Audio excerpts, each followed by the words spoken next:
Anisha Jennings. I'm so happy to have you here. Welcome to Opportunity. I'm so curious about a few things. So I'm happy that we get this chance to talk. Let's start with, you're the host of a podcast that showcases stories of immigrants who are building their lives in the U.S. What made you want to start that? Hi, good morning. Thank you for having me here. What made me want to start that is basically wanting to share my story. And I started my business in 2024 called Jennings Stick Corner. And while I was building the business, my mentor suggested that I share more about what I do. Unless people know who you are, what you do, how they're going to work with you or hire you, right? So that was her intention. And with social media, I wasn't very comfortable at the time. So she's like, start a podcast. And she asked me, well, what's your goal with your business or whatever you're doing? So for me, I just wanted to share the real, raw, vulnerable stories, my story on immigration and how it is when you move, right? Everything is not the way you see it in movies. It's different. So I just wanted to share that so people who want to come after me or who are planning to move to other countries at least have an idea of what it actually is and what it entails, the opportunities and things like that. So that's how my podcast came into being, called Your American Dream with Anisha. Nice. I like that. And you get into those stories of exactly what it takes to make it, to have that American dream. It's so good. Thank you. Where are you from originally? What's your story? So I'm from India. I'm from the southern part of India, from Hubli, Karnataka, for those who are listening who know any part of India. And then I grew up in India. I was raised there in college, completed my undergrad, my first master's, taught in an engineering college back home for almost 6 years before I felt like, I needed a move. I needed a change. I was just feeling very saturated and I felt like I was meant for more. I knew I needed to do more with my life. It's always been that way. I've always been very ambitious, wanting more from whatever I've done. I give everything my 100%. So I was at a place where I just felt very saturated and I felt the need to move. And at that time, it did not make sense, but I definitely, now looking back, felt like God put that on my heart and wanted me to move. So yeah, I just focused on the next steps, and which was for me to move, and just focused on getting my GRE, my TOEFL, applying to colleges here, and I came in as a student. What did your parents think when you said US? My dad was like, I just retired and now you want to go to this country. I don't even know how to support you. And it sounded expensive to him. Oh, yeah, definitely. It is, right? Because it is pretty expensive. And my mom was definitely not happy. She's like, why do you want to go all the way there? Like, what's wrong with your life here? You have a pretty comfortable life. So it did not make sense to them at that time either. Now they're like, okay, it makes sense why you move and seeing my life. But at that time, it was just very hard for them to even understand why all of a sudden I decided to just, pack up my life and move. So. Have you ever heard stories of people whose parents were completely on board? How does that make you feel? Like, I know that deep down your parents were supportive and they were, even if they didn't say it, they would show you with their actions that they would support what it was that you were trying to do. But what does it make you feel when you hear those stories of those parents who were possibly pushing their children to make a change like that, a change that was that big? I never thought of it in that way. I've never thought about my parents like supporting me or other parents. I don't think I've ever compared them in a sense where these parents provide like this, you don't provide. I don't think we've ever done that. Like, I have never had that in my head. For me, it was always like, okay, my parents are doing the best. Yes, as I was younger, I used to be like, oh, I want to do this, but you don't let me. But it never was like, okay, other parents are allowing. I don't think I ever compared in my head. It was like, okay, this is what works for our family. This is what dad says. This is what mom said. So I don't think I ever thought about it on those lines. It was definitely a struggle to convince them to get on board. My mom was still not very happy till I moved. And even like after a month or two, it was a big adjustment, right? Because now thinking about it, I have my own son. And if he decides in his 20s, late 20s, to just pack up his life and move to another country, what would I feel at that time, right? So it's not just about what do I feel, but what did they go through? And they come culturally, it's also culturally very different, right? So at 28, you have a single daughter who's not married and wants to go to the US, restart her life. How is she going to do it? Like, there's a lot of elements to it. It's fear. It's like, how's she going to do it all by herself? Here she's been, pampered. She has us. She has like house help. She literally has everything. To now Yeah. she's going to go move and restart her life. So there's a lot of emotions that went through. So I don't think I really looked at it from that aspect at all. It was more about, okay, what do I want from my life and how do I get them on board? And yeah, I managed to convince them. And my dad was pretty much, they were very supportive. It was all about, as a parent, okay, how is my child going to make it? Yeah, it's that fear. It's that fear. I have a 19-year-old who is on a plane right now from Toronto to Miami. Yes. And he sent me a message and he said, Mom, I want to move to Miami. How could anybody be sad here? And I'm allowing that to pass by, and I'm like, I'll deal with it when I get there. But when you put it in that perspective of how would I feel genuinely if he said that, I think it would just be sheer terror. Exactly.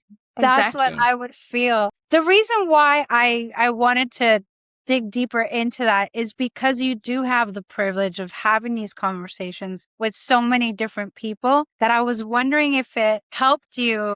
I find these conversations therapeutic. So I was wondering if throughout those conversations, you maybe saw that underline of why your parents felt the way that they felt. So that's why I was, being Yeah. nosy. I was I being mean, yeah, no, all good. I've had to grow a lot in these past 11 years that I've been here because once I got here, I was on my own, right? So now I had the freedom to like actually see what it is like to live by yourself, the challenges that come with you, what it means to make big decisions. Because while I lived back home, I lived with my parents. So I didn't have to worry about so many aspects of life. But now when I restarted, there was so many things to consider. So I had to go through my own journey of learning, healing, growing. And while I was going through that journey, things started making sense as to why they did what they did or the decisions they made. Or even now, I always like, I don't think I'm going to be even half good as a parent as my mom or, how they parented us. But we have different opportunities, different challenges. And for them also, they lived in a time where they didn't have internet and people yes. telling, how to raise your kids. So they did the best they could with whatever resources they had. And there was no time for them to process their feelings or to know what trauma is or to know what Yes. depression is, what isolation is. It was all, you just go through life and do what you do. So That it's one of those generation was things. surviving. Exactly. They were not out here Exactly. trying to be depressed and having that the luxury of sitting in that. We really are privileged to be able to have a different human experience than our parents did Yes, because for of sure. that. There's so much more time that we have, so much more free time. And if we use it wisely and we're on a high frequency, on a high vibration, you can use that to create something bigger and something better. But it's so hard when you're in that low vibe Yes. to really get creative and to be able to use that time that we have today that our parents didn't have for good. Absolutely. Yeah. Right. I mean, that's pretty much what I say is they did the best they could with the resources they had and with the knowledge they had. You seem to be a very adventurous person because the fact that and this is just, we're friends here, we're friends online. This is what I see from the research that I've done. It seems like you're adventurous because not only did you came alone, you didn't come to a partner who was sitting, waiting for you with the home and all of that. And you came and today you're in business for yourself. So it takes that courageous spirit to be able to do it. That's why I'm underlining that. But what was that real journey? Did you come here and get a job?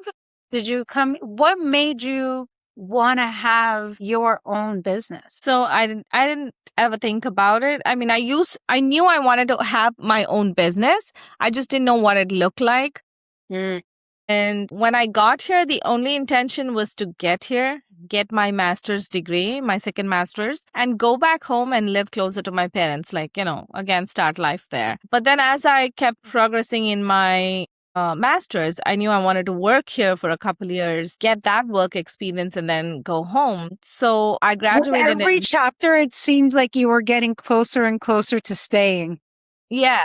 I mean, not really, because I initially thought, okay, I'm going to get my, experience at work and then go back. Like, I didn't plan on staying here for the H-1B, the work visa process, because I had seen my brother and many others go through that process. And I was like, I don't think I want to go through this. So I'm happy being on my student visa. And when you're in a STEM degree, you get like an OPT, which is called optional practical training. So you have like 2-3 years, depending on the major, you get to stay here, work on it, and also apply for your H1. So I was like, I'm just gonna do that. And once I'm done, I'm gonna go back home. I'm not interested in the H1B process and so on and so forth. But then once I landed my job in New Jersey, so I had come to Massachusetts for my master's, and then I got a job in New Jersey. And so I moved to New Jersey. And then I met my husband, through like mutual friends, church. And so then that changed the trajectory basically, because now it's like, okay, if God brought me so far, he brought him in my life, then there's a purpose. So then The things we do for love.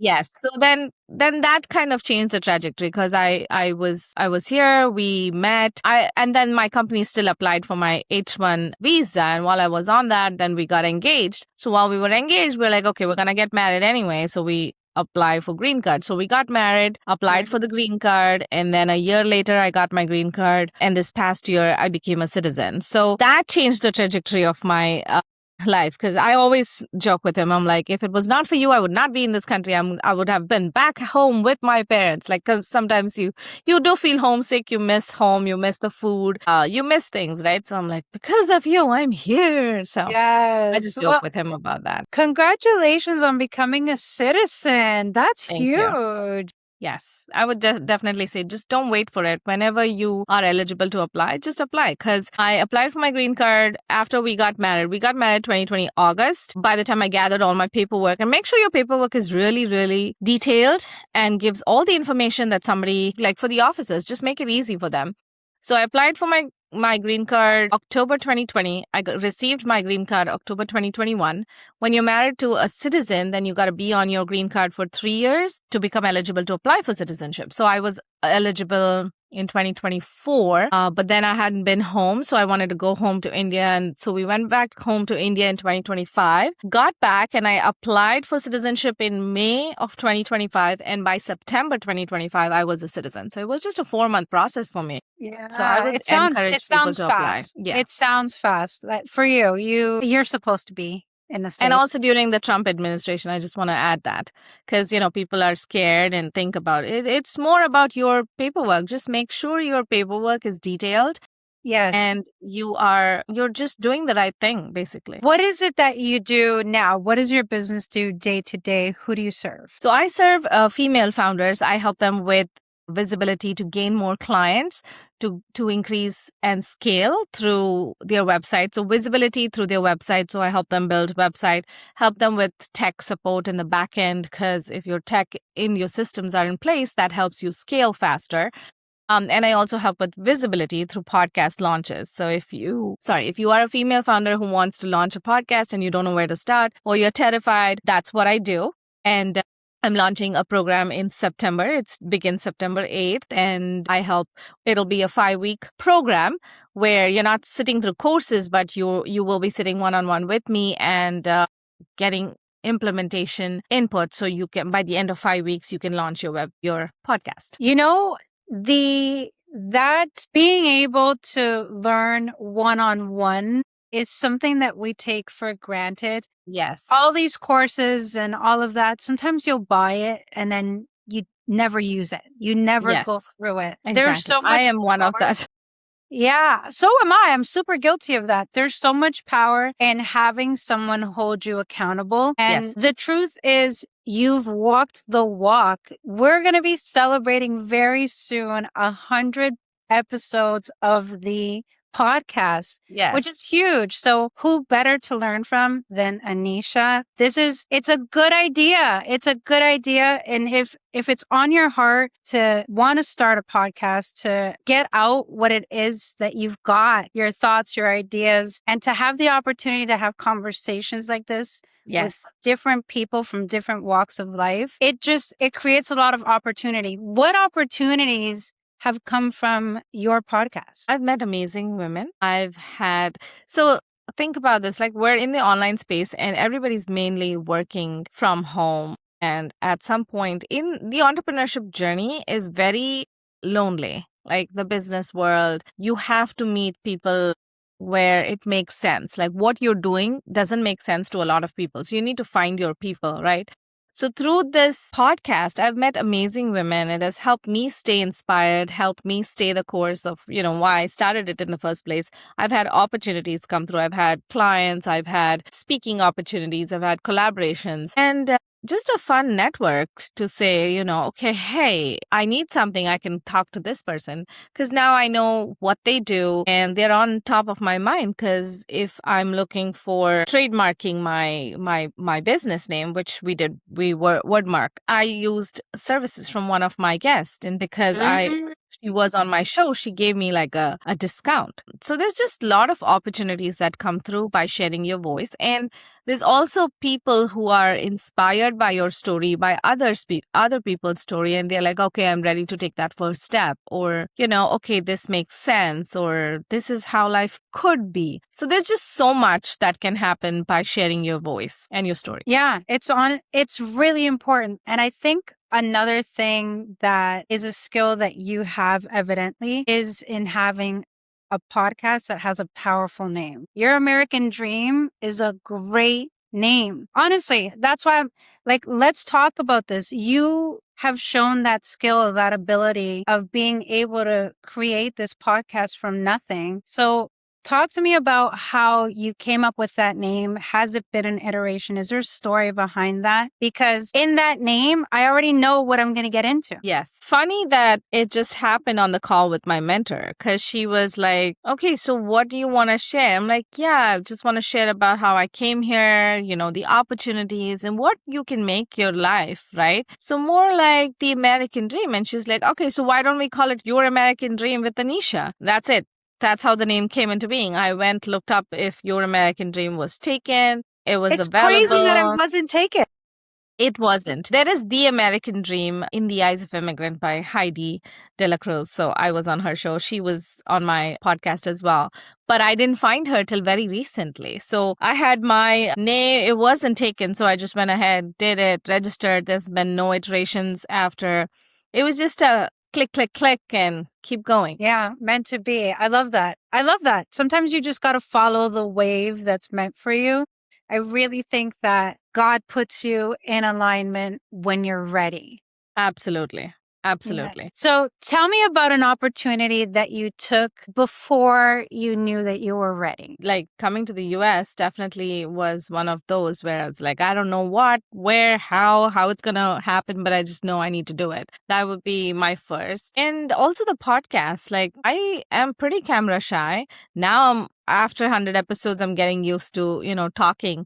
But I wasn't ready at that time for recording or going on social media. I did it. I just went ahead, recorded myself, did quite a few takes initially. And then I was like, you know what? People don't care about like bloopers. It's more about what content do you have and what do you have to share?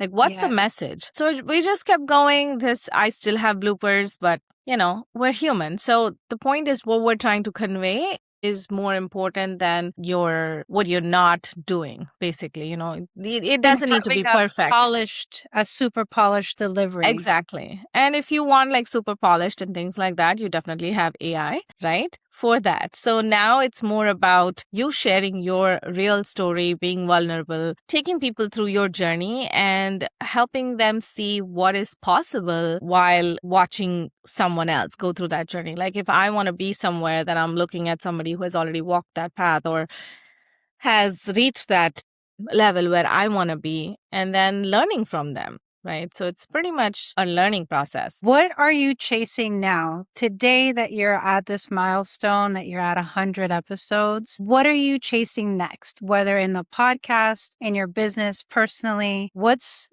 this next big goal? The next big goal is to help other female founders who have amazing stories, who have amazing skill sets, expertise, to get them to start sharing their voice, because every voice matters and it makes a difference. You don't know that till you share it. So once I started sharing my story, people would say, you spoke about your faith. That makes such a difference. I've never heard somebody take the stage and talk about their faith so much.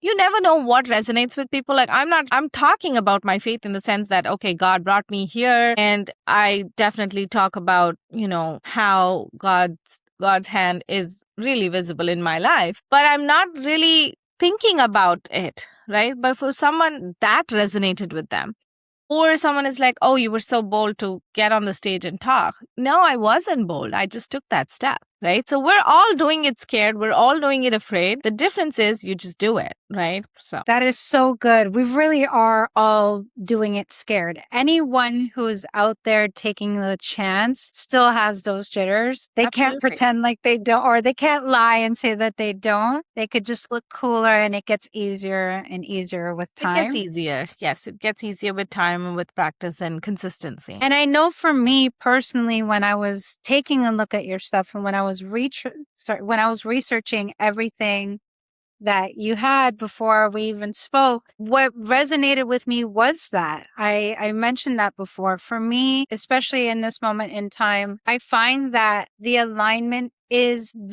full of God. God is in everything that I'm doing. He's putting the right people in my path, whether they're believers or not, whether they're strong in their faith or not. I'm learning from all of it. I'm learning from the people that are willing to use it when they have discussions in their business. Yes. And I'm learning from the people that just in life, not even in business. So it's nice. I had a conversation yesterday with my mom, and I told her what I'm working on right now is a really big endeavor. I really want to get girls to start believing that they can charge more than what they've been charging. I think women severely undercharge, and we wait for chances. We wait for other people to give us chances that we need to be bold enough to take ourselves. Absolutely. And I've been privileged enough to find the right people that will say, even in conversation, they'll tell me a verse or they'll teach me a story. And I'm really digging deep into how business and building wealth and being able to have that abundance is biblical. And that's the way that we're going to be able to help his kingdom, to help each other. I really think so. And I feel like it's such an unlock for me. So really and truly, you're such a blessing in my life. And this conversation is like, I feel like spirit. I feel like it's meant to be. So I'm so grateful that you were brave enough to speak about those things, to put that out there, to put it boldly. And I shouldn't even have to say that it's bold. But when I did see that on your website, I was so like, yeah, that's my people. It was great to feel. Thank you. Yeah, it was huge. I want to know, or I guess I want to start wrapping things up by asking, what's advice that you wish you had followed sooner? I wish I had spoken up for myself. I wish I stood up for myself better, because that would have changed my outlook in life, I would say.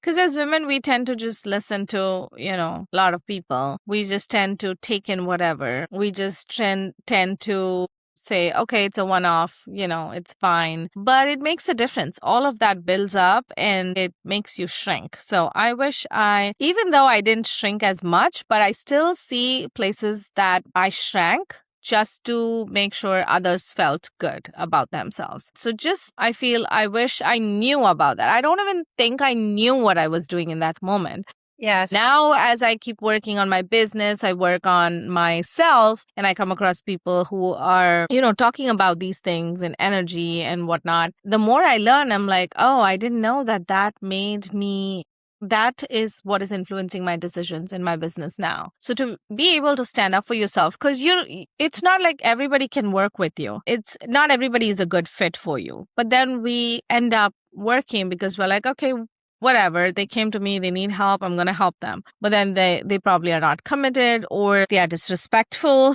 or whatever, right? So you kind of tolerate it initially. But as and how you learn about yourself and the values and what you stand for and what you don't, then you stand up for yourself and you're like, no, I don't want to work with this person. Or, they make my energy, like they drain the energy out of me. I'm not going to say okay to this. So I wish I stood up more for myself. I want to mirror to you that I think it's incredible that the advice that you were willing to share today is advice that you're going through right now. Yes. The fact that you currently are working on helping other women get their podcast out there and get their voice out there, and that your advice is that you need to speak up is so aligned that I'm here holding a mirror up to you that you're like right place, right time, on the right mission. Cause it's good advice. We often or men are so much more willing to say how it is and be wrong. They don't even care that they're wrong. And, we need to catch up that way. We need to catch up in the way that we show up and in the way that we voice ourselves. And it doesn't have to be rude. And sometimes it's okay to be wrong, but being willing to share what your input is so valuable in whatever room that you're in.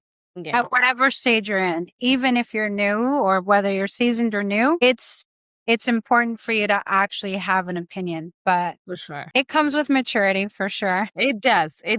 Because when you're younger, you're kind of like ambitious, hot-headed. You just want to keep doing stuff. But as you grow older, you understand the value of things, of life, of people, of your purpose. Like God didn't just put you there to just race through life and be done.